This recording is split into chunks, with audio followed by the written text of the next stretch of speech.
Episode 56 of Multiplaying is brought to you by Chuck Yeager's Air Combat, featuring the voice of Chuck Yeager.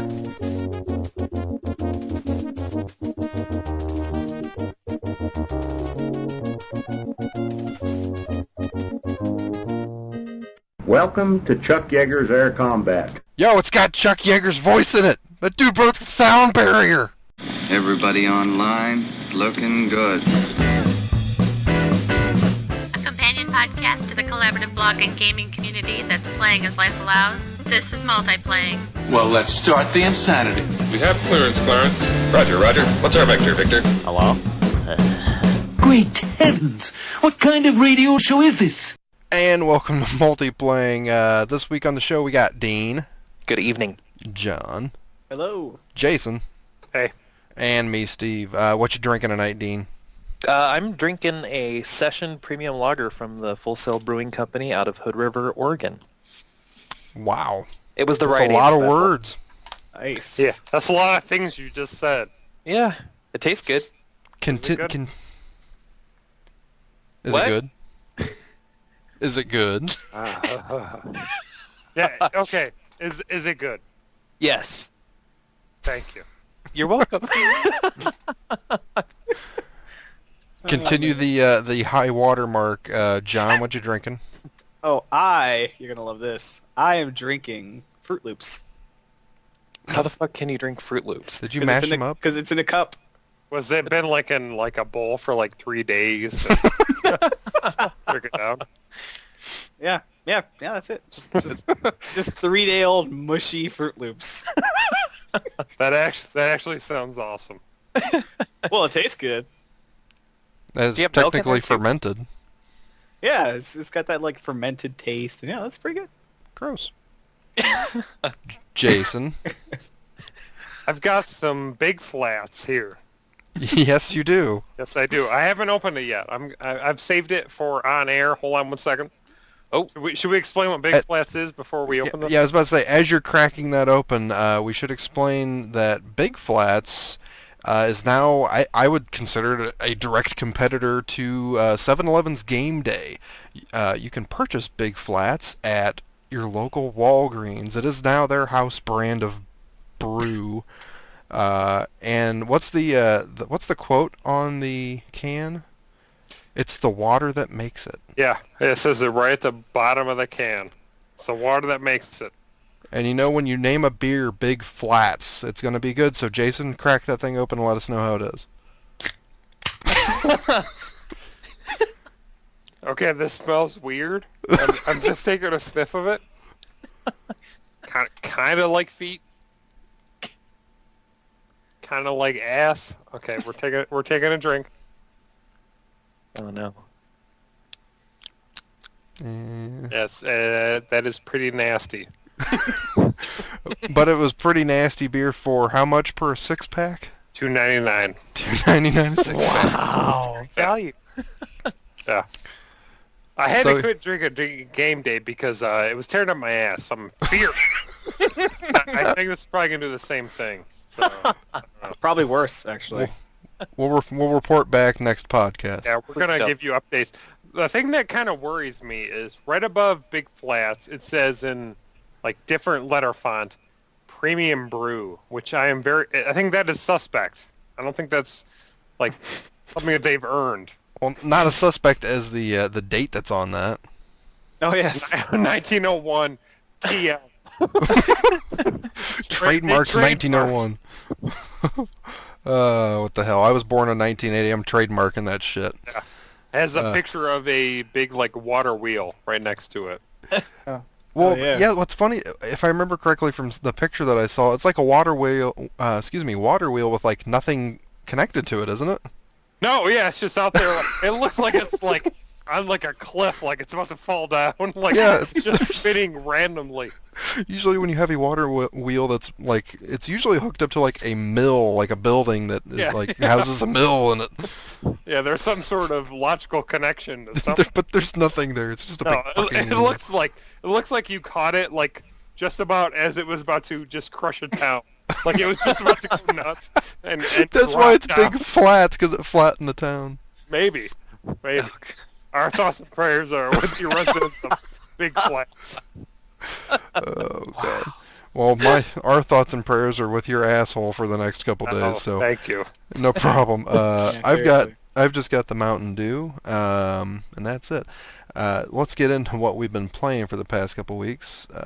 Start off with John. What have you been playing, John? Well, I won't talk about it, but I've been replaying through God of War 3. It's a lot of fun, and it's all that kind of good stuff. But it's kind of an old game, so.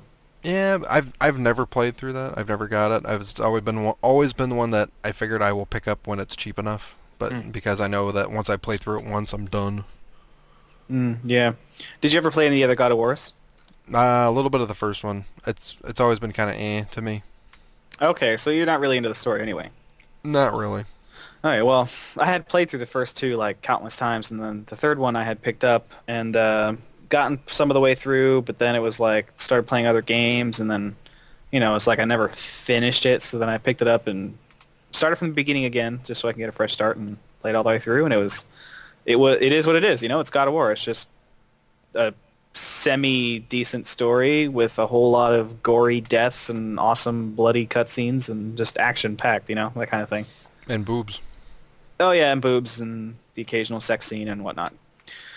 So, it's just typical God of War game. But it was fun. And mainly I've been playing Rift. As always, we always talk about that. But I've been playing Little Big Planet 2, not extensively, but I love that game so far. It is awesome. We can Yes. talk about that now. Yes, How we can. How far are you in it? I'm only on like the second or third world. Third world, I think. The third level section. You know what I'm saying? Yeah. I know what you're talking about. So yeah, I mean it's good. I'm not playing it extensively, but it's a lot of fun, and Jen likes it too, which is like Really? dun dun dun. Bonus. Have you got to mess at all with the grappling hook? Yes, the grappling hook is really cool. Okay, you like it? Yes. I hate it. Really? Yeah. I do play a lot of God of War, so it's like I'm used to it. Out of everything that's been added into the game, I've been absolutely... I have finished, quick note, I have finished the game. The single-player campaign, anyways, I have not. I want to go back and revisit a lot of the newer stuff that... the user-created content, and I really want to go back. The 4 million levels that is have it been up to created 4 so now? far. It was 3 the other day when I checked, 3.3 or whatever the hell it was, but... I don't know, it's something ridiculous. I want to go back and try it out myself and see, try the tools out and see how they are.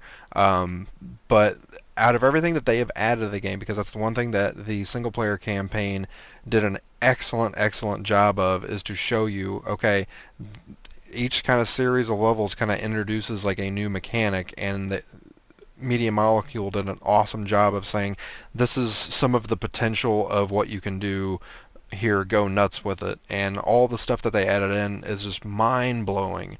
The driving the different creations in the game is just tons of fun.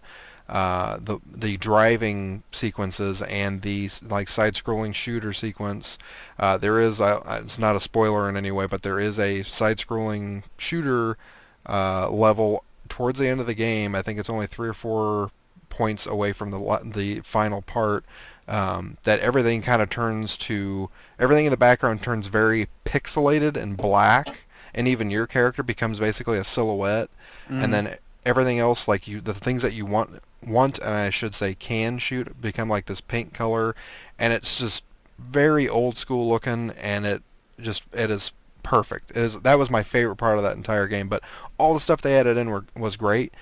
I don't like the grappling hook. That's the one part that's something about the way it controls. I just don't like it. Became more of a nuisance at times. See, the grappling hook, the way they designed it, it works exactly the way it does in any of those action platform games like God of War, Dante's Inferno, and all those stuff. So it works exactly the same way. So to me, I was used to it. I was already as soon as they gave it to me, I knew how to use it, and I knew how to, you know what I mean? I know, but I don't know, something with the way it worked that, if you were jumping towards the point where you were going to grapple onto, it would actually shrink the length of it, which would make it hard to actually make a swing. I don't know, I ran into that problem too many times that it just became an annoyance, but other than, past that, the game is fantastic, man. I loved every bit of it. It was awesome. Yeah, yeah. I love the fact that with the multiplayer, assuming that someone will let you join their game, or if you let someone join your game or whatever, it just puts them in. It goes to like a quick load screen. It just puts them in your game, or vice versa, and you just keep going from wherever you're at. And the fact that if that person decides to leave, all that happens is another super quick load screen, and they disappear, and then you're back doing exactly what you were doing. You know what I mean? That's been about 50-50 for me. Like when I try to join other people or people join me, it usually is like that, but then there's been some times where I've had hang-ups, and then there was one time where I was joining a guy's game, and yeah, and he sneezed all over me. Do we still need to drop some antibiotics? Yeah, we still need some antibiotics drop shipped over here. ASAP. Yep.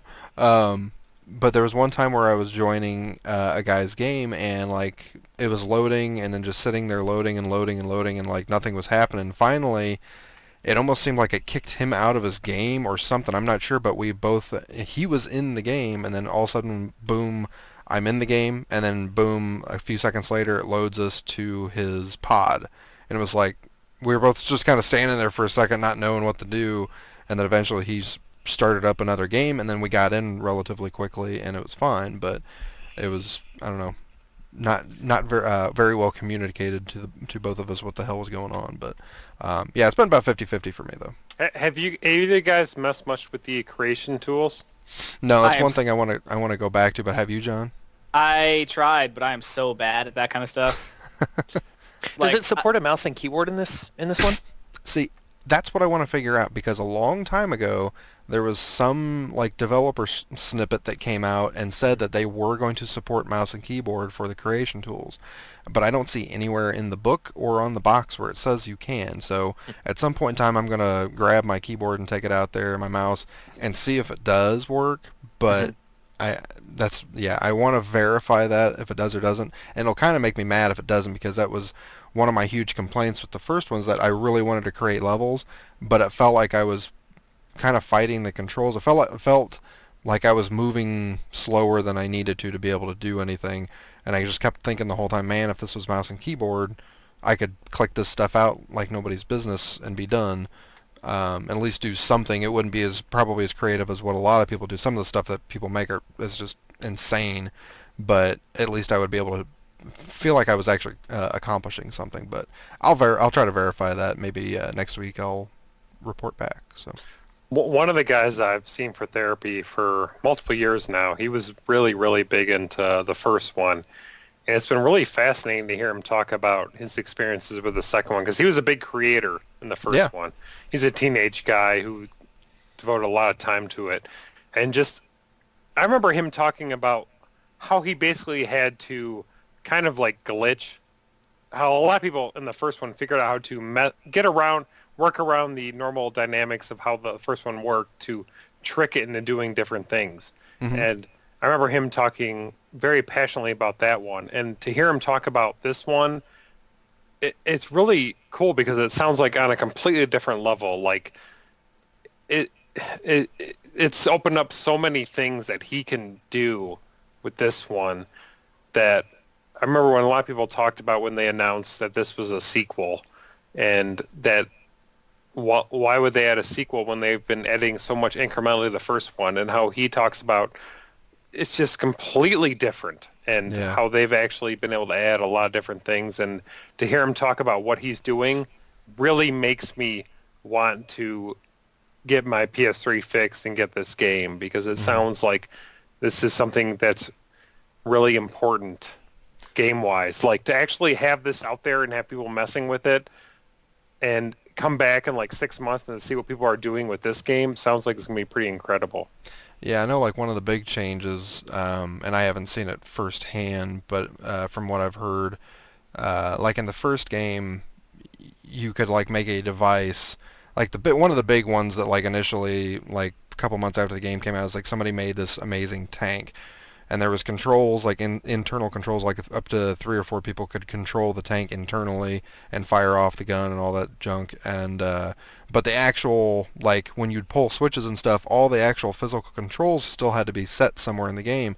So there was always this like extra like box hovering way above your plane of view that would house all of like the quote unquote circuitry for this tank.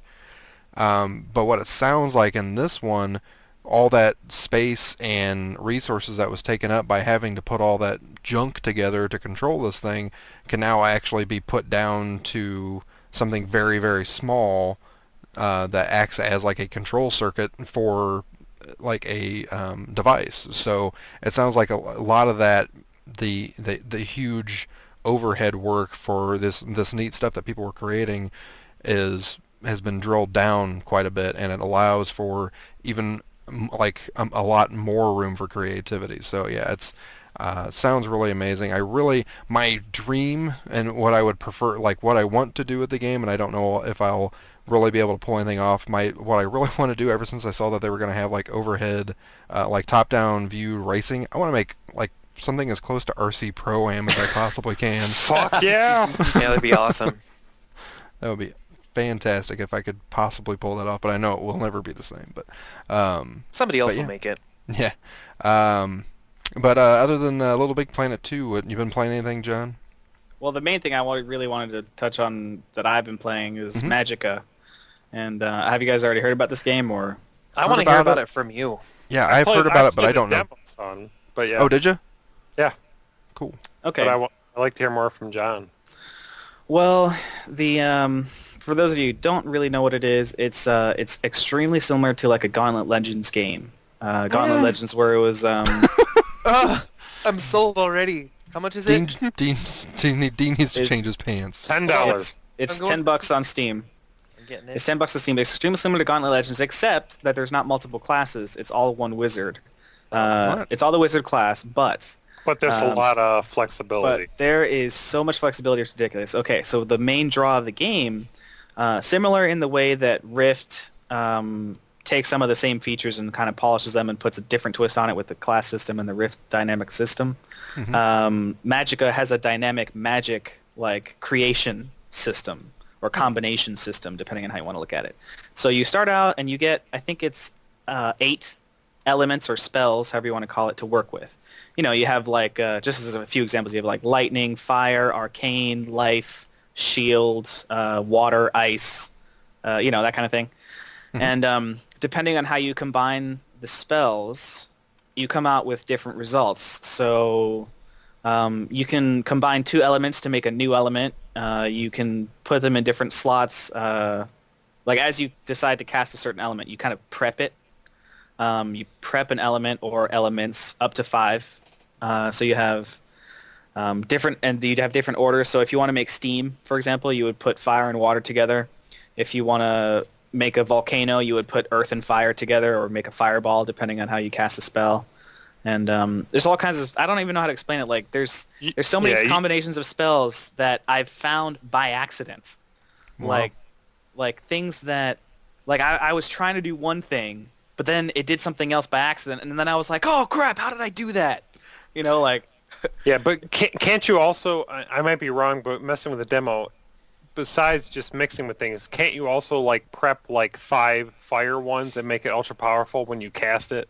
Yes, So, you can make the more of a certain element you prep, the stronger you make that element, and it's definitely a lot cooler in that sense. And I found some spells like Steam, I found is a multiplier for damage of other elements.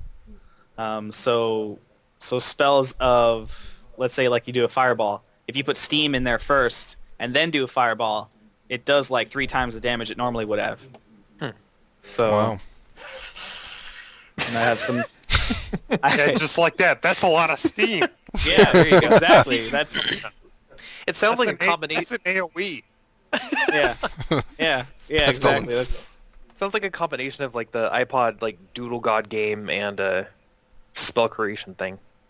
Yeah, that iPod app that was like a elemental creator, like to see if you could come up with all the elements.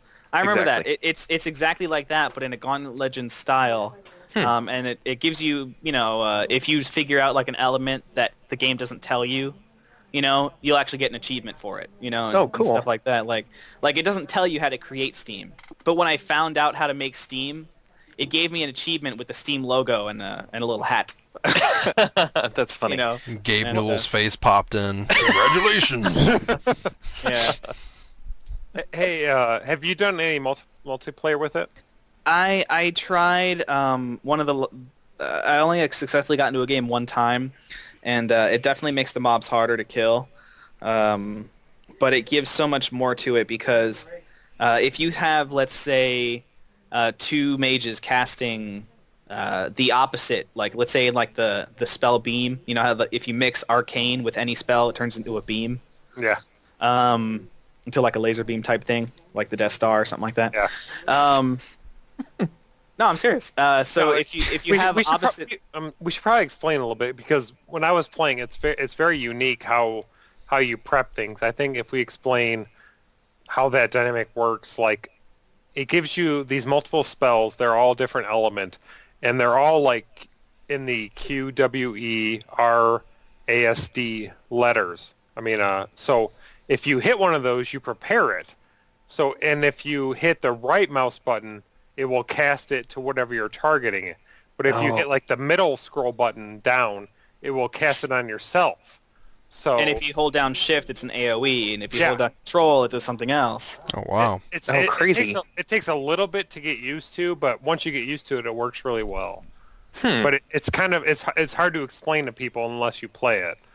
And it's funny because if you like prepare a fire spell and then you hit the middle scroll button, you cast it upon yourself, like you'll kill yourself. Like it'll work against you unless like you're like putting like I was in the water earlier. I went through a lake and I accidentally cast a lightning thing on myself and my health dropped like crazy and I died. And it told me you probably shouldn't cast an electric spell in the water. Yeah, or you can actually explore rivers or oceans by freezing the water before you walk on it because, as everyone knows, mages can't swim. Okay. And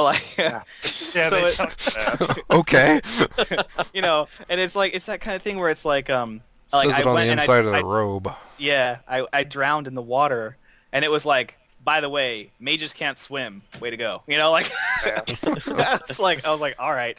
And the thing that I really, really love about the game that you guys would really enjoy is that it references every other fantasy and sci-fi fantasy IP ever. Like, I got to one boss, and the whole fight has nothing to do, really. I mean, it does a little bit. Has nothing to do with, like, Star Wars, okay? But at the very end of the boss battle, another NPC comes up behind him and grabs him, and the boss starts shooting lightning out of his hands like the Emperor, like that scene where Darth Vader throws him in the hole. And he picks him up, and it's the exact choreography where he picks him up and lightning is going everywhere, and he throws him in, and he falls down and whatever.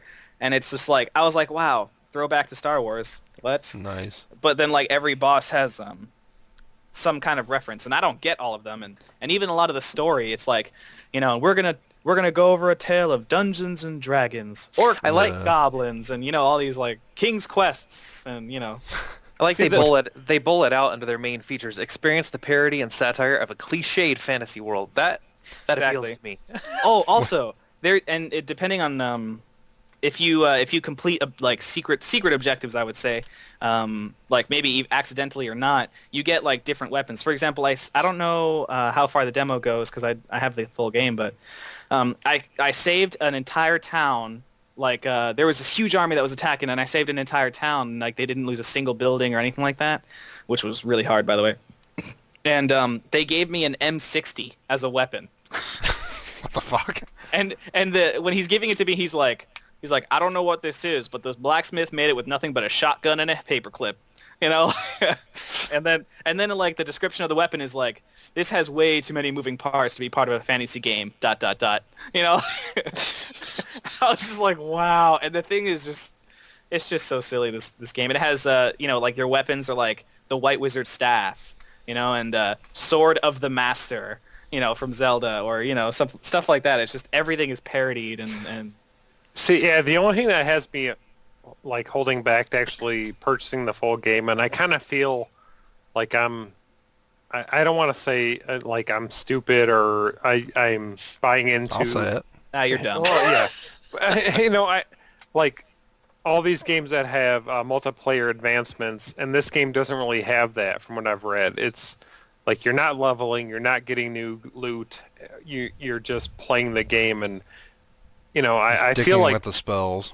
Yeah, you're messing with the spells and stuff, and that seems really cool. But I kind of feel like, am I being dumb by not I look It seems shallow to you. Yeah, because you look at Alien Swarm, and that game's free, and you're leveling up, and you're doing things, and yeah. So maybe I am dumb. You guys suck. Goblin Legends was awesome. It wasn't about the leveling. It was about just the chaos and mobs of enemies and but is that enough? Is that enough nowadays? It should be. Damn it! It was good Should enough for be, me. but is it?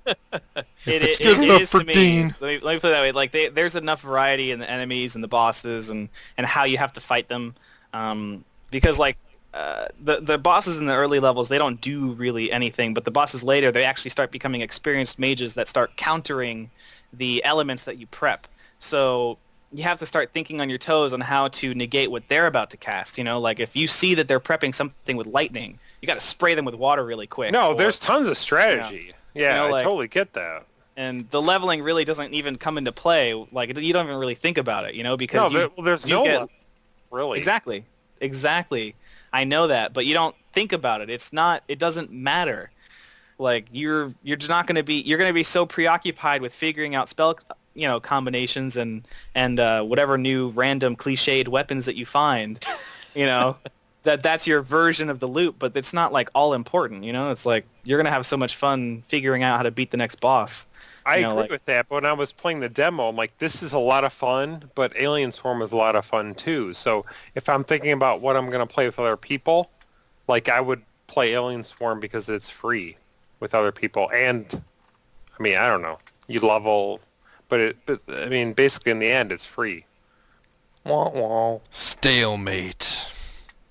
That game, I think, is very well done. It's got a great sense of humor, and for $10, it's not a bad game. There's one thing that throws me off a little, is that the in between scenes have English voiceover, but then all of the NPCs speak Swedish.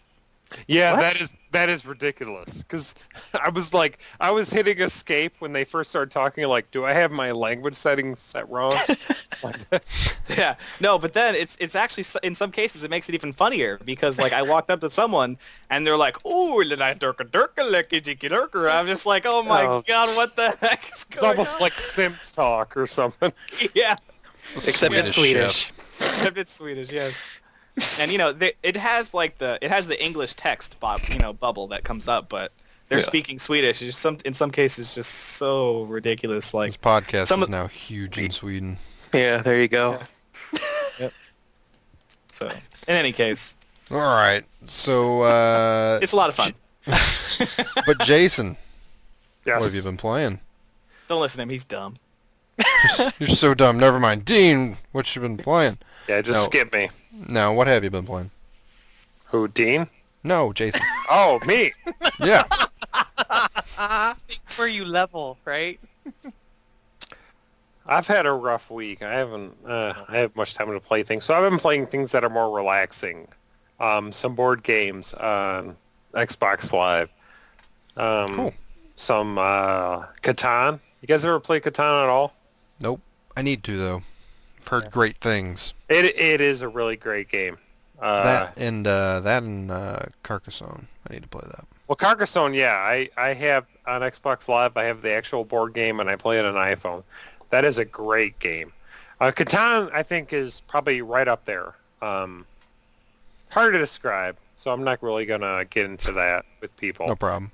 But it's very, and I've also played Ticket to Ride.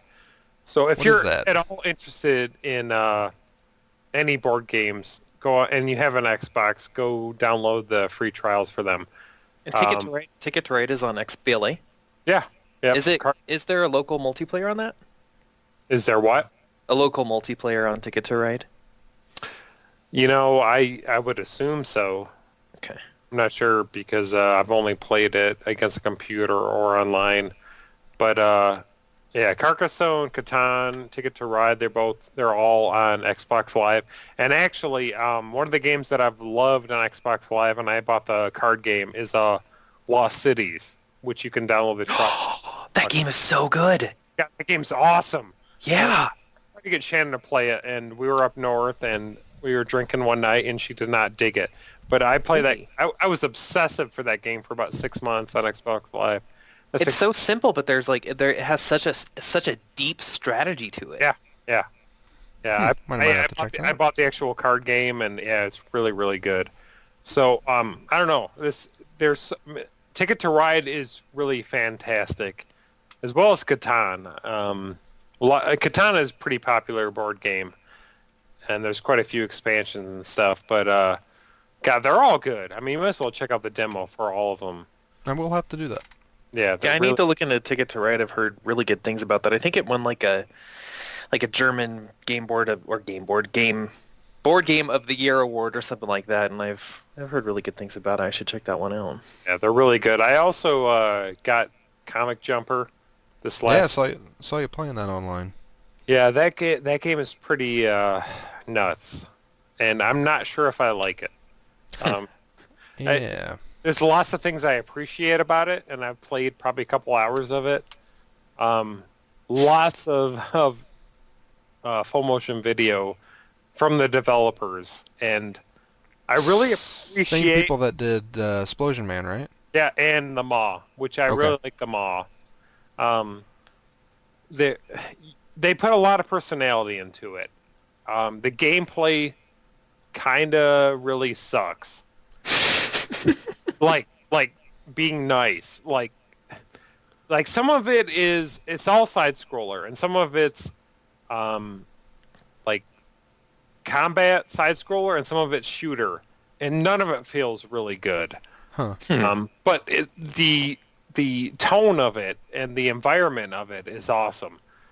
You're this guy, you're this hero who has some smart-ass guy in his chest on his costume who's always fighting with him, and you're arguing with the whole way, and you're fighting just ridiculous villains, and you're part of this comic that is really bankrupt, so you're having to outsource yourself. Like it's very inside, and there's full motion video. Like they even say like you're broke, so the guys from Twisted Pixel, the guys who make it, are helping you out. So if you have to call in like basically like the bomb, like clear everyone on the screen, you get some of those, and it's all the Twisted Pixel guys like full motion video of them coming in and just banging the screen, like exploding everything. Like you want it to be awesome. Like, and there's parts where it's really awesome, but I'm having a hard time getting through the actual combat of it. But like I'm not upset I bought it. It's really fun, and I don't want to say the combat's super bad to where you feel it's unfair, but you really you're gonna die a lot. Oh, okay. Yeah, so I don't know. It's fun. It just kind of goes back to prove the point that no matter how amazing a game could be, if the core and the meat of the game isn't solid and doesn't feel good, then it's still not a great game. So. Yeah. That's exactly how it is. So I'm not regretting buying it, but I'm gonna keep playing it and see because I imagine there's tons of Easter eggs and just stuff I'm gonna smile at, because no matter once I get through a part, I feel like okay, I want to see what's gonna happen next. So it's fun. Right. All right. That's about all I've been playing. That's cool. Dean, what you been playing, man? Oh man, really, what haven't I been playing the last couple of weeks? So. On the last podcast, I had finished Darksiders, and I was the next step was to actually go and play Mass Effect 2 to completion, and I finally did it. Nice. Woohoo! Yes. Yeah, that's multiplaying game of the year. Yeah. Congratulations. Yeah. Those guys are great. Probably opposed to some people's opinions, but yeah. No, and I can see why that is the game of the year. Like, so I played it. I played it full Paragon. I didn't get my Paragon up all the way. But I love that game. It is so good, and I want to slap myself for not actually finishing it the first time I started my playthrough like last year. I'm with you on that, man. I did the same thing. Well, it's and I played it on the 360. I ended up grabbing the DLC for it, so I had Lair of the Shadow Broker, and then what was the other one? Overlord, is that right? Yes. Yeah, Overlord, I think. And then I also got Kasumi as well. So I actually played through every single bit of content that I possibly, and all the Cerberus Network stuff, but I played through every single piece of content I possibly could on that. So 33 hours, played on casual. I actually put it down from normal to casual because it wasn't moving fast enough for me at that point. And Right. well, Yeah. and Need more content. well, and what's so awesome about that is I didn't really mind having a less challenging experience because the story is so rewarding. Yeah, That's it's a universe. right. That's It exactly is. what I did with the first game. I got stuck in a couple parts and it was just aggravating me. Knocked it down to easy and just ran through it, and I enjoyed the hell out of the rest of that game because it was just soaking up the interactions with people and soaking up that world. It was just, yeah, I don't have a problem at all with anybody that drops that down in difficulty because the second one became more about the combat than the first one was, but even then, it's still not about the combat. The game is about the experience. So. Yeah, it's the best realized universe in a video. I mean, like I've ever seen. Yeah, I would agree with that. And I mean, even it's still a competent shooter. Like it's not a bad shooter in my opinion. I had a ton of fun with the shooting, even though it was on casual. But it kind of just how swiftly the game moves when you put it down to casual kind of complements the way that they do like the dossier and loyalty missions, where you know they only take about 45 minutes to a little over an hour to do. So you can really get through a lot of content in one play session. Yeah. So it's always moving so fast. And if anything, putting it down on easy is probably more true to what is actually supposed to be happening because he's Shepard and the team are going up against some shit, but here is like a singular team saving the fucking universe for crying out loud. Getting shit done. They should be kicking some ass. So That's how I justify it too. I'm like, okay, so these are exceptional people put into intense, crazy situations, and they are badasses, and they should be able to kill everything in their path. Yeah, Exactly. hey, have any of you guys read any of the books?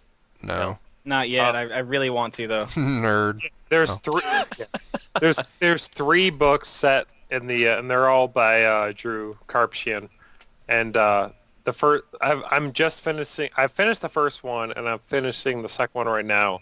Revelation and Ascension, and they're both really, really good. And the first one, Revelation, I might slight spoilers here. No. Revelation talks about before the first game, and it's some background on Sauron and how he comes to where he is, and Anderson as well. So if you play the first one, if you saw any of that where Anderson refers to going on a mission with Sauron. Yeah. This book Saren. tells what happened there. Saren, yeah, however you pronounce it. This book tells what happens in that mission. And the second one deals with it's before the second game, and it is the first thing that references the elusive man and what happens there. And then I have the third one. I bought it, but I haven't read it yet. But that deals with after the second game. So they're all really, really good. So it's all the in-between stories. Yes. Yeah. Not to possibly derail, because I know Dean's trying to get his week done, but I just had a thought.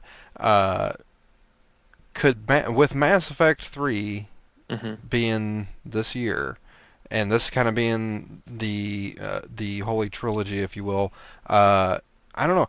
I'm suddenly getting this feeling like Mass Effect with the books and with the way that we feel about this realized universe. It almost seems as if Mass Effect is video games Star Wars. I would agree with that. It's almost like we finally have this like point in sci-fi for video games that it's like, okay, there's this trilogy of games and this fully realized universe that just can be built upon so much. So in 20 years, they're going to go back and do prequels to this, and they're going to be horrible. God, I hope not. Yes, No, sort but of like. I know what you're saying. Yeah, What's I that? agree with that. Yeah, I was gonna say sort of like how Deus Ex: Human Revolution or whatever. That's gonna be the prequel to the series. That's already been done. yeah. So I don't know. We'll see about wish that. that they could just take the first game and put all of the good parts from Mass Effect 2 into the first game and just like redo it because it's like Mass Effect HD. Like, yeah, well, it's a bummer. You see all these people like tweeting, they're like, "Oh yeah, I got Mass Effect 2. I'm trying to get through Mass Effect 1, but it kind of sucks, and I don't know if I should do it." And I don't want to hear that because it's the fundamentals that you get out of Mass Effect 1 are so important in the second one, and the story is not gonna mean as much to you, and that's half of what makes that game so great. Now, did you guys try the PS3 version where it does a comic book type thing, or have you seen that? Or no? I saw the quick look of it. Okay, well, the PS3 version has like a comic book type introduction where it's like, I'm not clear on if you choose the same decisions that Mass Effect 1 ports to Mass Effect 2. I think you do get right. In the comic, and it plays through says, what do you want to do? Exactly. So it's sort of like one of those interactive novels. It's like a sort of thing that like is telling the story of Mass Effect 1, and then it like Jason says, it would pause and say, do you want to save her or kill her? Or, do you want to send, Caden, or do you want to send, whatever? Or, that kind of woman. Well, because I always sent Caden to his death, so... Whatever. He was a little... He sucked, yeah. He was a little bitch, Yo, yeah. he sucked, but the other chick sucked. Well, yeah, but it was even... Okay, the part that I loved about that was I had Ashley in the first one, and then the second one, I got to completely, rebuff her because I was totally about Miranda. So that was, rewarding to me in the end, and then she got taken by Reapers. Spoilers. Yeah. What? Nothing. I don't... Okay. Yeah, but anyways, we could probably make a podcast just about... That's what we should do. Fuck this. We're going to... Mass Effect podcast. All right, we're doing it. Spoiler talk after this. So I won't talk much more about Mass Effect 2. I just wanted to say that probably my favorite character that was introduced in Mass Effect 2. Newsflash. I banged Tally. Oh! Most disappointing sex scene ever. Seriously, don't bang Tally. Just don't do it. If you want some more in-depth information about the Quarians, Ascension book deals a lot with that. Oh, cool. Yeah, it's very interesting. Now, Dean, I have to ask you because I know that you're playing through again as a renegade. Uh-huh. Now, how do you compare the two characters? So I've only got about 3 hours into... So I'm playing as Renegade Lady Shepherd on the PC now. By comparing the two characters, do you just mean like an attitude? Just everything you think about the two characters. It's like a completely different game, and playing as a renegade is she's just a bitch. Like, she is so mean. And I actually hacked my save game, so the bar went full renegade, so I would have the renegade option straight off the bat. And I really like it. I kind of feel bad for being so mean and like shooting people, but I don't know. It's great. It's like a totally different experience, and it's something to say about Mass Effect 2 that right after I finish the game, I go back and I play it again, and I don't do that. So I like it. I enjoy it. It's fun. That's why it was Game of the Year, Multiplaying. Yeah. I fought very hard for that. Yeah. Yeah, I finally beat the damn thing. The other stuff I've been playing is, let's see, I've been playing Lara Croft and the Guardian of Light. That's a great game. Oh, boy. Oh, shut up. So... And how's that? The game? Yeah. It's fantastic. Well, that's good. It's really good. It's like a... Sounds great. Shut up, John. That's awesome. So it's... I have no idea why we're all being douchebags right now. It's not. We're not all being douchebags. Well, 50% of us are. Okay, 25% of us. Yeah, there you go. So yeah, I've been playing that game exclusively co-op. I got it on the Steam sale. I was about to say, are you playing that multiplayer? Yes, I'm playing it exclusively co-op, and apparently there's a lot of issues, like buggy issues that they were talking about in the forums, or in the Steam forums, but I haven't had any problems with it. It's just the 3/4 view dual stick shooter. It's like really heavy on the puzzles, kind of light on the platforming. So it's sort of Tomb Raider-y, sort of not. And the co-op is really fun. So like one of you is Totek, this spear-toting dude, and then the other one is Lara Croft, and just cooperatively you solve these puzzles together. Like Lara can hop on top of the spears that Totek throws in order to access areas that Totek would. So many innuendos. No, yeah, it's a very hot game. She's hopping all over his spear. She has to get on his spears. A lot of Spear. buff in this game. But it's super. I don't know. It's super fun. Just the different like challenges that they have and stuff. Like there's challenge rooms where there'll be a completely inaccessible power up or something, and just cooperatively you've got to figure out the puzzle and how to get to this item or whatever it is. And then there's tons of little challenges that they sprinkle throughout the game. So both of you have like a challenge checklist that you can go into while you're playing the game. Maybe some of the challenges might be get a 150k score, get a 175k score, finish a certain section in less than 5 or 6 minutes, don't fall while jumping across a pond. Just a bunch of little tiny, meta-game kind of things where it's not required to do, but if you do it together, you get this like crazy sense of accomplishment for doing a challenging area and actually getting an achievement for it. So there's a lot of that in the game. And if you like Lara Croft and if you like dual stick shooters, and if you do have the option of playing a co-op, I would highly recommend getting that game. It's inexpensive and it's really, really fun. I love it. It's one of those games, like if you like that style of game, like you always know that there's something coming up that you're going to enjoy. You're not going to expect what's coming up, but it's going to be really cool. Yeah, it's the main boss guy, I forget what his name is, Quetzalcoatl or something stupid. And he's like he's the worst villain ever. He like stands up like on the top of a temple or something, and he's like, "Oh, I'm going to get you." And he shakes his fist and then like disappears. It's the stupidest thing ever. But I mean, his fist at you like Billy Idol. He's like, ah! And that's kind of what it is. It's stupid, but it's funny. He sounds awful. Yeah, he's so awful. He makes us all sick. So that's pretty much it. I mean, other than that, I've been participating in Rift Beta 5, but I don't know if we want to talk about that. Well, we talked about it like last couple of weeks, so yeah. It's more Rift. It's a game. Yeah. But have you been in any events, Dean, and did you like it? Short version. I had the opportunity to play with both you and Steve, or actually you mainly, John. And I was there somewhere. You were there. You were there for support. I did have the opportunity to participate in the events. I really liked them. They seemed to get a little bit repetitive, but I do have to say that the very end boss in the event that we were in, where he was just like ping-ponging around this entire huge group of people and doing these AoEs and all these crazy effects that I couldn't even keep track of.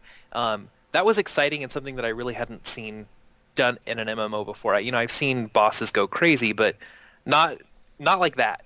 So I really enjoyed it. I'm looking forward to more, trying to see what it's going to be like mid-level, and hopefully it's going to be dynamic events on a grander scale. So that's what I'm looking for. It's pretty cool. Yeah, you just missed one tonight earlier, but anyway, moving on. Oh, well, thanks, John. Thanks for telling me now. Yeah. So, me. Yeah. Me. Right off the bat, I'm going to just say I have been playing a shit ton of games, but not like in excess. I just picked up like Muramasa for the Wii and Demon's Souls on the PS3. That game is so good. I've barely gotten into that, so I don't want to really talk about that yet. Oh man, so much games. Got back into playing. Yeah. Bless you. Yeah. Bless you, baby. Everyone says bless you, by the way.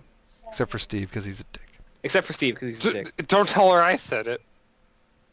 I don't want her to hear that. I have gotten back into. I have gotten back into playing Super Street Fighter 4, like violently. Yeah. You're preparing for Marvel vs. Capcom. Yeah, I think that's what started it, because I really want. I'm so anxious for Marvel vs. Capcom 3 next month, And I figured, okay, I need to get like brushed up on my actual, like, break my wrist back into being able to do the moves. Yeah. So Yeah. I'm used to using my right. Never mind. I like, yeah, when you fight with your left, like it's kind of like It's like you're playing. else. Yeah. Yeah. But yeah, so I've been back at Super Street Fighter 4 and digging the hell out of it. I'm still not great, but I have found that I'm not horrible with Cody. So I've tried to, and I'm gonna, like, everybody in the audience isn't gonna give a shit, but I went back and tried to learn how to play Makoto, and she's like way the fuck more technical than what I'm used to. So I ditched her and went back to Cody, and I've been digging the hell out of it. I am so excited for Marvel vs. Capcom 3 next month. The big impressions of that game is like it's not going to be as technical as Street Fighter 4.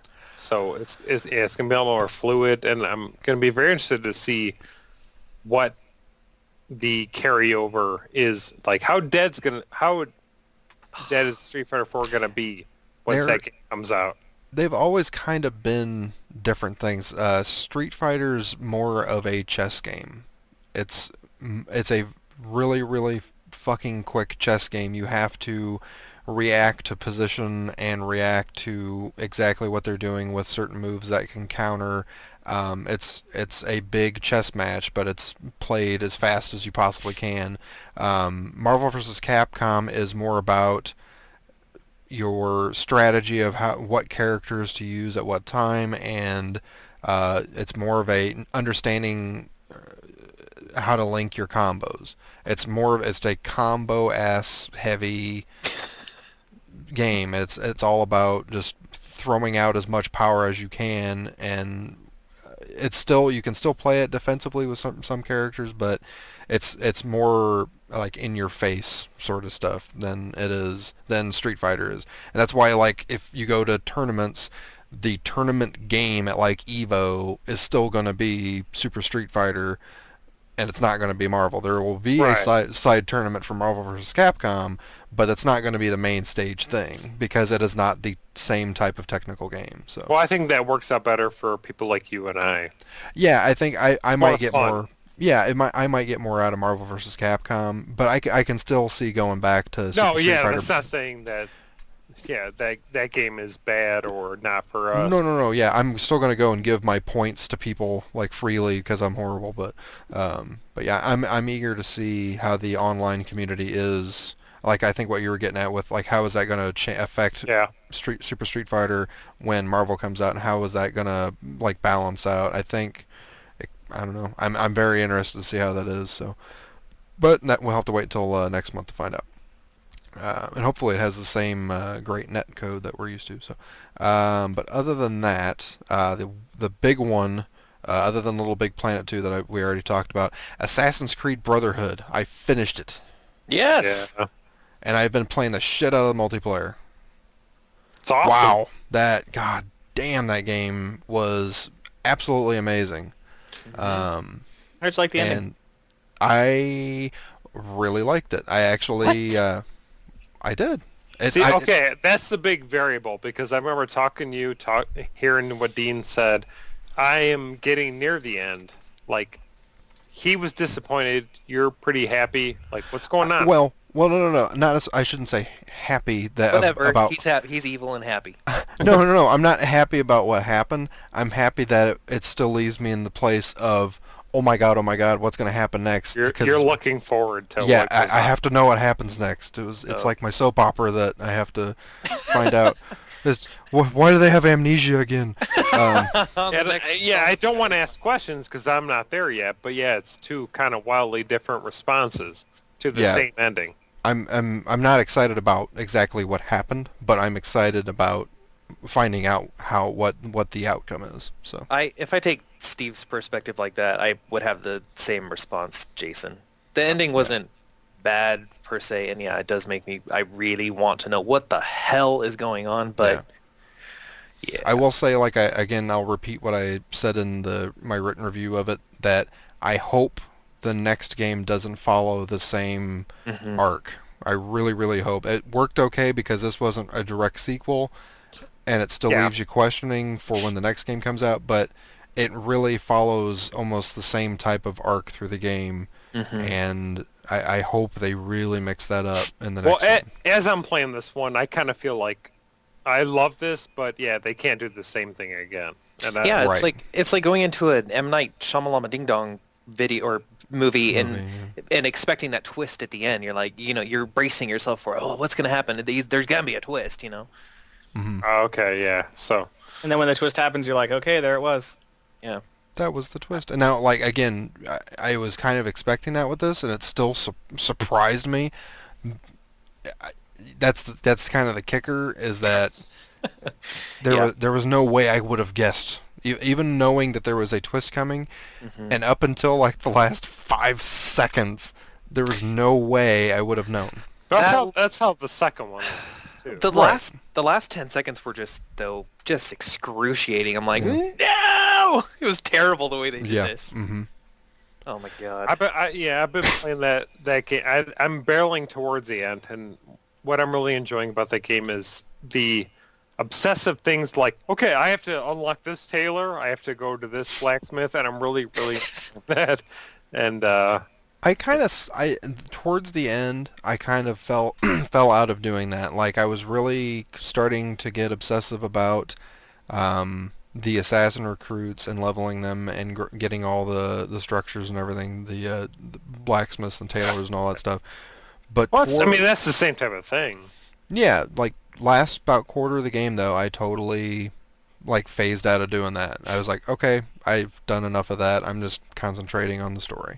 Well, So- I mean, that's not a bad thing. That's by design. No. Really, Right. at the end, yeah. Steve, how did you feel, and hopefully this isn't spoilery, but toward the end there were some forced perspective platforming sections where you had to climb those towers essentially, and they had ladders on them and stuff. Do you know what I'm talking about? The siege things? Siege things. The siege I don't think weapons. exactly. Remember when they had the butt sex? I know exactly what you're talking about. Where Yeah, Yeah, you go where up they- to fight the dude. Yeah, where and they had a bunch of forced perspective tower climbing. Yeah. What did you think of that, if you recall? I didn't think it was that bad because it was really trying to filter you to the end. It was trying to show you a perspective with some action involved. It kind of felt Uncharted 2-esque. Yeah, I guess my main problem with it is that like when they force the perspective like that, none of the rest of the game had any sort of forced perspective stuff like that, and I was having a really hard time climbing those ladders. Like I didn't know which really? side to try to climb up. Oh, I see. I thought they did a good job of pointing out exactly where you needed to go with that. Maybe I'm just an idiot. No, I don't know. But I will say, like, this game, I don't know how you guys felt like through the other stuff, even without the part of the end that you're talking about, Dean. I had a lot less hard or difficult of a time with climbing anything in the game. I agree. Yeah. I don't know what they did. Yeah, I do too. Did you do any of the virtual training at all? No, I didn't, actually. It's one I kept on saying I was going to go back and do, and I never got around to doing it. Yeah, that actually helped to make it a little bit easier, but I agree that it was he didn't seem to jump in the opposite direction like he did in the second one as much. Yeah, there was a lot of times where I would get hurrying just a little bit, and I would just leap off the side of a building and onto the concrete, and so. I don't know how much it goes further past what I played in the game, but a lot of what I enjoyed the game was seeing the flashbacks of Ezio, him interacting with the his girlfriend and stuff. I don't know. I really liked how it filled in his character, which I really enjoyed from the second one. I don't want to see that in, like, I'm probably done with Ezio character. I think they are too. I mean, I kind of hope so, but I really liked how they filled in those things, and I really enjoyed seeing him in this game. Probably not another one, but I think I'm really, and that's part of what I'm like. I don't want this game to finish. Right. And and that sounds stupid, but No, it doesn't. Not at all. I'm kind of like cutting my time. Like, okay, I'm gonna play for like 20 minutes tonight, and then like and kind of ration it out. But God, great game. Okay, question for you guys though, so as far as finishing, not just finishing this game, but finishing the series. What is your feelings towards the next game? I mean, I think, like you, Jason, have mentioned quite a bit that you want to see more stuff in the modern time with Desmond. Mm-hmm. And I personally, I don't. I would love to see another Assassin's Creed, not to like extend out the story like on purpose just for money milking, but for the fact I just to see more like historical stuff. I would love to see like turn of the century England or something else that to put me in somebody else's shoes again and develop another backstory character to No, this grand story. I would love that, but I don't know how you guys feel. I absolutely would too. I mean, I don't want anything. I would like some medium there. I would like England, like 1900s or something. Yeah. Jack the Ripper area. Yeah, exactly. I don't want it to. I'm enjoying this lore so much that it needs to be explored more. There's so much with the Templars and everything. Like, give me more historical perspective. I'm almost wondering. I'll be disappointed if Assassin's Creed 3 ends the story. Yeah, I'm almost wondering if the happier medium would be something like in the next game that he goes to another point in time, but the actual split between the past and the present is more towards 50-50. And I think that bringing it directly into the modern day, 2012, right, is when it takes place. 2012, yeah. So I think that bringing it into the modern day would kind of lose a lot of what makes Assassin's Creed so unique. Mm-hmm. In that it does have that historical stuff and that kind of weird, trippy Animus thing. It would just kind of make it Uncharted, And Right. that's not what I'm looking for. I do agree that a kind of a 50-50 split, like maybe where they're more intertwined or maybe there's more bleed over because he's been in the Animus so long would be kind of interesting. But Yeah. I think just solely putting it into the modern era would be a huge mistake. But I think the only reason it needs to be in the modern era is because you have Desmond. Yeah. Right. If you didn't have Desmond, and you told the same type of story, I would still love it, but I wouldn't be saying, okay, when's it going to tie into modern times? The only reason it's got to go there is because Desmond's a character who's a really cool character, but there's a character there with a story and Yeah. like going on. it's got to go back to him at some point. And if Yeah. he wasn't there, I wouldn't care how it tied in modern times. Yeah, I hope I don't want him to continue like really get desperate and like in the same breath I want to say I want him to keep the game going, but at the same time I don't want him to like ruin it by doing that. Yeah. So, but past the single player though, I have played a lot of the multiplayer, and that is so good.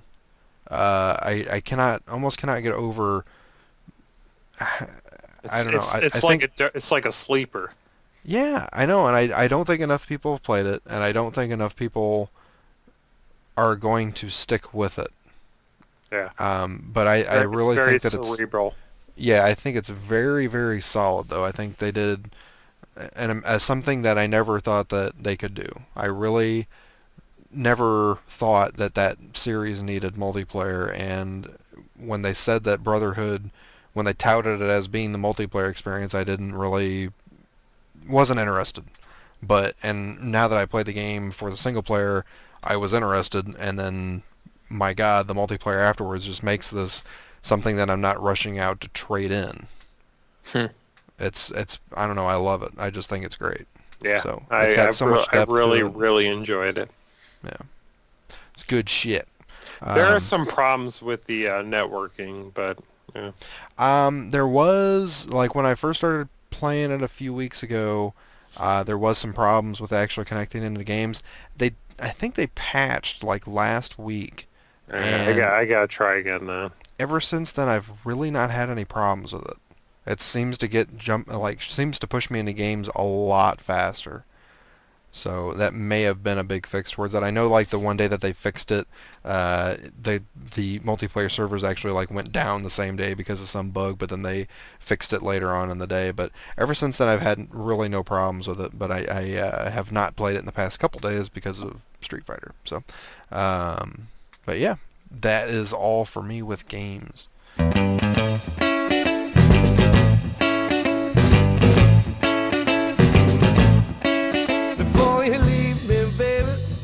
Well, within the month of January, we have two huge announcements from two huge companies. We have the Nintendo 3DS, all the info that we wanted about it, stuff we already knew, and then the big one, the price of $250. And it comes out in March. 27th, right? Yeah, it's like a week after my birthday. So if anybody wants to get me a present, just saying. The other big news is from Sony, actually, as of the recording of this show, just yesterday. The next PlayStation Portable, which everybody assumed was going to be the PlayStation Portable 2, PSP 2, is now just for the time being called the NGP, or the Next Generation Portable. Yeah, which is the PSP 2, right? Really, yeah, I mean, it bugs the shit out of me that they didn't. Couldn't you not just decide a fucking name before you announced all the info with this? But regardless, it's going to be called something. What's more important is what it is and what it can do. And if it's actually going to stack up against the 3DS. The 3DS, as everybody knows, it's a heavier amount of hardware. It's not the same internal workings as the 3DS, or the old DS. It is a faster processor and all that, and it's also got no glasses 3D. Along with that, as far as physical, like how you interact with it, there is an additional nub, kind of like an analog stick that it was added, but it's just the one stick.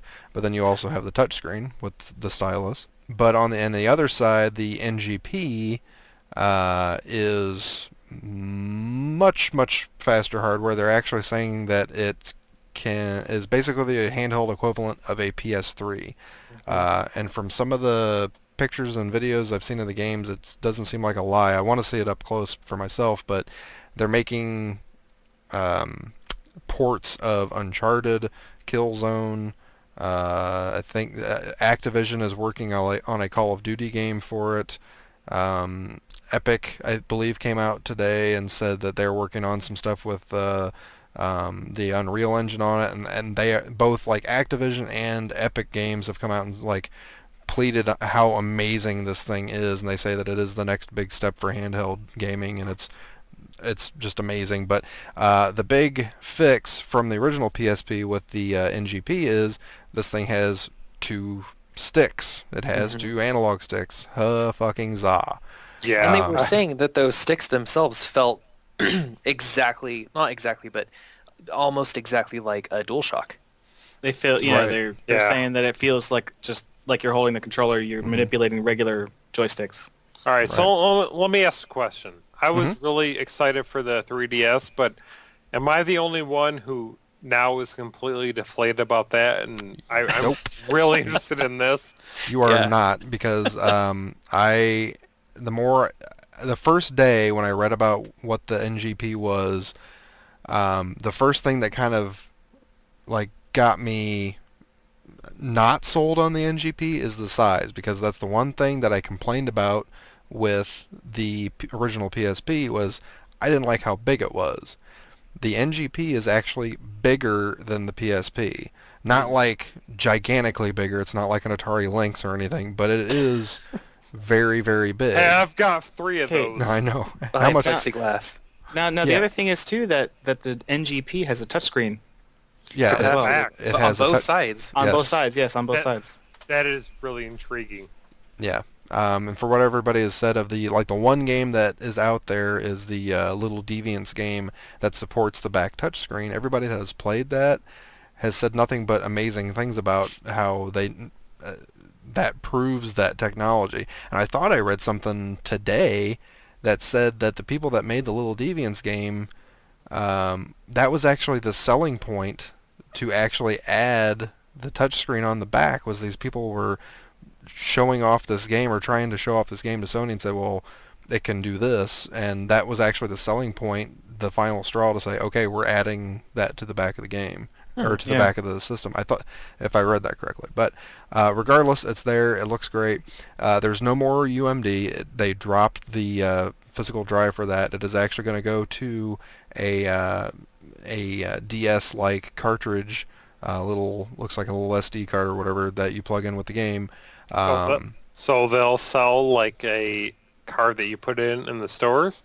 Yes, sounds like there will be physical games, just like you would go out and buy a DS game that is on a ROM, and you throw it in. Okay. And the save games will exist on those flash cards and everything. Right. Like there's room for DLC and stuff like that on them too, I guess. Yep. But yeah, the thing that deflated me on it was the size of it. But since then, every single thing that I read about this and every single like developer that comes out and like pleads its case is just selling me more and more. I'm floored by how amazing it sounds. I guess I have a question. It's got 6-axis. It's got. I mean, the amount of features they crammed into this thing are ridiculous. Yeah. I guess I have a question for you, Steve. Though I guess with the PSP itself, one of the worst parts about it is that they were basically designing full console games on a handheld. So I suppose the question is, do you really want to play a full-fledged console game on your handheld when you have a PS3 in the living room? That's kind of my problem, but part of the problem that I had with the PSP that I think most people did was they were trying to design full handheld or full console experiences without the full controls. And that was a huge downfall of that, is that you had these games that looked like they were just about there with the quality, but they didn't control nearly as well. It was like a step away from being exactly what it needed to be, and I think this might be what it is. I see what your point is, though, with, I mean, I could just boot up my PS3, but I don't know. It's such a techie-ass thing, and it's such a neat-looking toy that it's hard to deny the want. Man, I could do that. I could fire up my TV or something, or while my wife's watching TV or my kids are watching TV, I'm just going to sit back on the couch and play Call of Duty or play Uncharted. I mean, that's very tempting to me, very appealing. But yeah, but I can't put it in my pocket. But yeah, it looks effing amazing. The big deflator for me against the 3DS, the only thing that was on the 3DS as far as launch or near launch lineup that really tempted me was the Street Fighter game. And at the same time, I was like, man, why would I spend like $250 for the handheld and then another $50 for the game for Street Fighter when I have like $100 invested in a fight stick and the game and the big TV that I can just plop out, and that's the true way that I want to play a fighting game. Period. Yeah, you're talking about the same game. That seemed dumb to me. And then if that's like the only game that I was tempted for, and I'm sure other people, I mean, there are people out there that are like desperate for a handheld Ocarina of Time, and the new Kid Icarus game doesn't look that bad and all that, but I don't know. I personally, and this is kind of getting off of subject slightly, but I think the 3D thing is slightly gimmicky. Slightly? Are you kidding? Slightly? Well, I was being nice, okay? The 3D part is fucking gimmicky. It's gonna be, nobody's gonna care. Yeah. The part that I kind of feel pretty pedestrian about is with the PSP, whatever you want to call it, that I'm really interested in, is the dual analog sticks. And I know a lot of people don't want ports, to their handheld, but I would love to have a dual analog stick Uncharted handheld. Like I am all about that. Yeah, I kind of see the argument with the ports, because a lot of the launch or near launch lineup for that seems like it's direct ports of other games. But I think I'm looking past that as like if they can unique one. Yeah, if they can direct port Uncharted, if they can direct port Metal Gear Solid 4, which I think they had a demo of it running. I don't know how you'd possibly do the whole game because that was a huge ass game, but or develop something different that. Yeah, regardless, if you could do something on that level, think about like new IP or iterations, kind of like what they were doing with the Assassin's Creed handheld games. Imagine if they made an Assassin's Creed game specifically for that device. Oh, that would be way better than Bloodlines. Oh my God. Yeah, I mean exactly. Yeah. I mean that's very, very tempting to me. The thought that stuff might be created. The worry that I have is go ahead. Did you guys? Sony Bend apparently is developing the new Uncharted one. Did you guys? They developed the Siphon Filter PSP games. Did you guys play any of those? I played the demos and they were good, but it was always like the games were never cheap enough that I wanted to go pick them up. I played both of the Siphon Filter ones. I mean, the storyline and what they did development-wise, given the constraints of the system, were great. I would actually really like to see what they did Uncharted-wise with that, and I feel like that gets the system a bad knock. Like, okay, this is something I could play on the console. Well, I mean, no, it's something that's more of a 15-minute level, whatever, that it's not a fair comparison. I would really like to see what they do with that. Right. Yeah, and with that, and with now having like the proper controls for any type of game that you would want, and then this additional touch screen on the back, which immediately doesn't sound interesting at all. But it could open up a lot of things. It immediately makes you go, why or what the fuck? But then you see... What could they do with that? Yeah, but then you see, if you go watch the video of Little Deviants being played, and how they actually, like, touching the back of the device with your finger actually raises and lowers or moves around the actual surface of the environment. Thank you, terrain. The terrain in the environment, and affects the gameplay with doing that. It's like, oh, wow. And then you start thinking of all these other things that you can do with that, and it's very intriguing. But the kind of topical side that I wanted to get into with this is we don't know how much it is. The big question is we don't know how much this thing is yet. We know that the 3DS is $250 and it's coming out in March, so they're going to be out way ahead of this. This is coming out supposedly either fall. I think they've said holiday. Hey, I tweeted that GameStop listing. Oh, the GameStop listing. If you go to GameStop right now, you can pre-order, and it's only $1,000. $9.99. Yeah, but that's not, of course, not the official price. But nobody knows what the official price is going to be. They've said that because there was a lot of speculation that it was going to be $600, and one of the head honchos said no, it's not going to be $599. It's not going to be that much. But my guess is $300. I think that's a safe guess. I was going to say $350. I think if they go over 300, they're really shooting themselves in the foot with it, because they shot themselves in the PS3 originally. So but that's a good point. They should have learned from that. Yeah, I'm not saying they won't go over that, but my guess would be logically 300. 3DS is 250. Which even that's high. That's fucking expensive for a Nintendo device. But I mean, okay, 3DS 250, this 300. Well, which one would you guys buy if that was the price? NGP. Depends on the games. Yeah, but I mean, like where we're at, I would go NGP.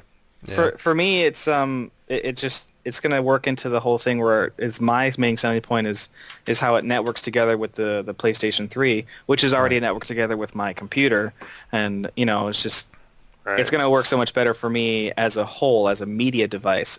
Not just as a game platform, but the entire package. And the 3DS will do nothing but gimmicky 3D games for myself. You know what I'm saying?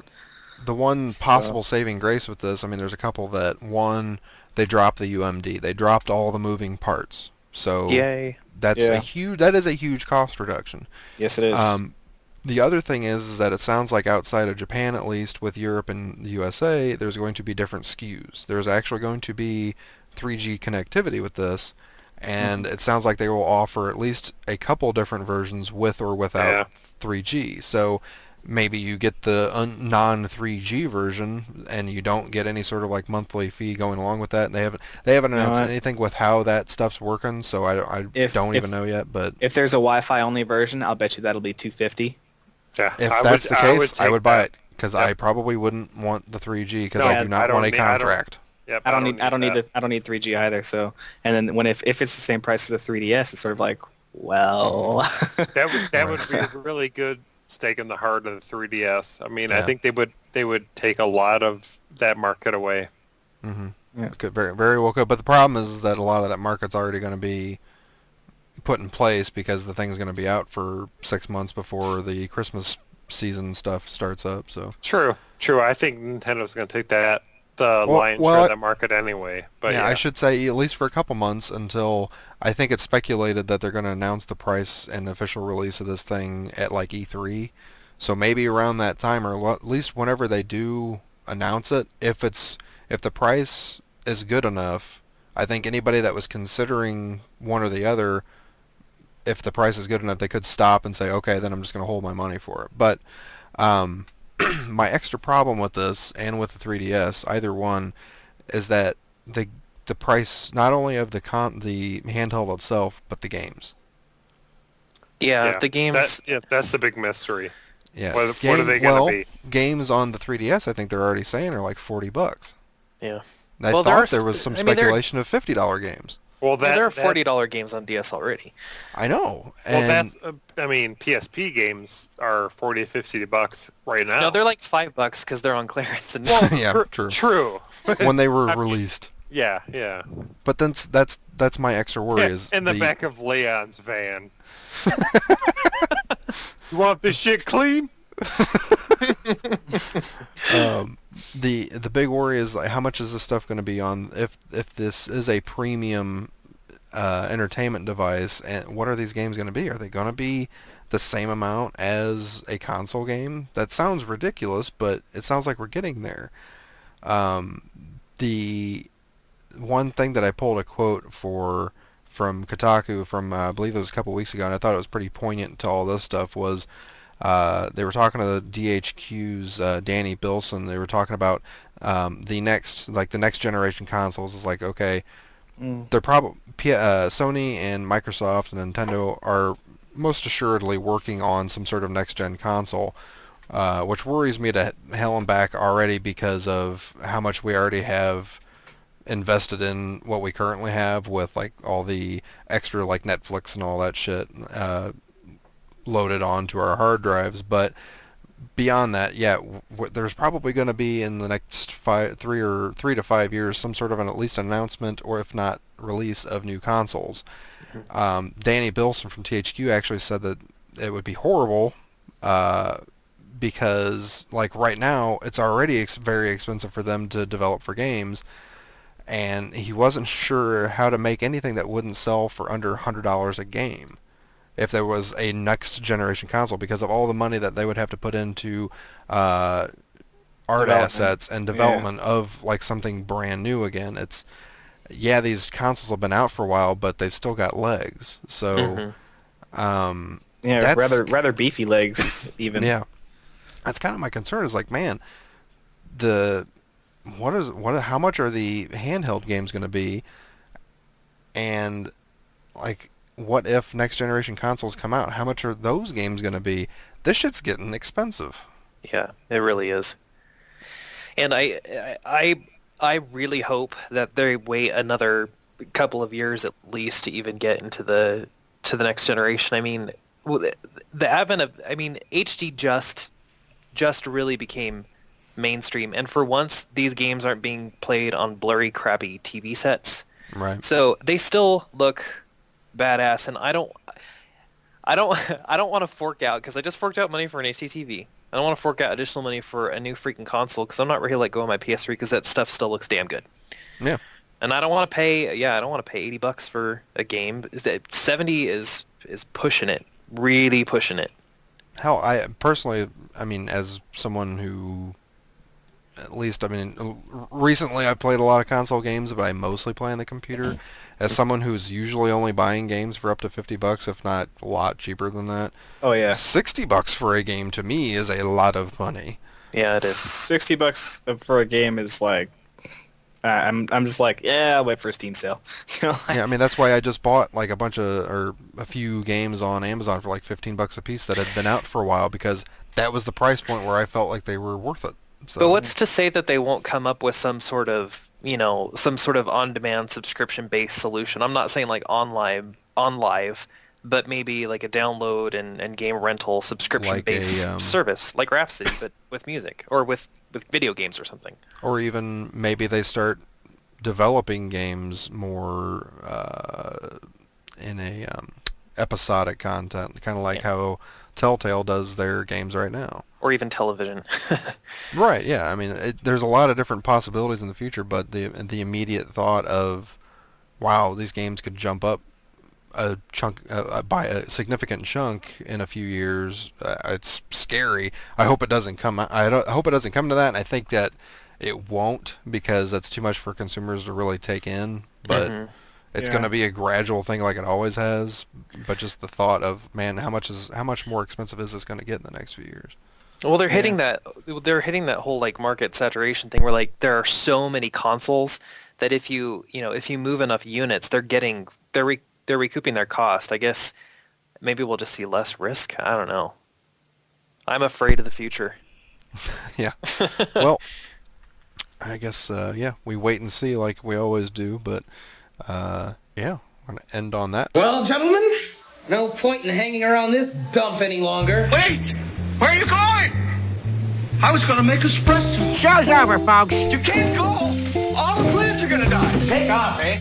Thanks for listening to Multiplaying, the companion podcast at multiplaying.net. Questions, comments, feedback, errors, etc. can be sent to multiplaying@gmail.com. We invite you to write a review on iTunes and visit our website at www.multiplaying.net. We've made a lot of friends, shared a lot of laughs, often at the expense of others. I think some people are going to be upset. Let me just close this conversation by saying you are one unique individual. Thank you and good night.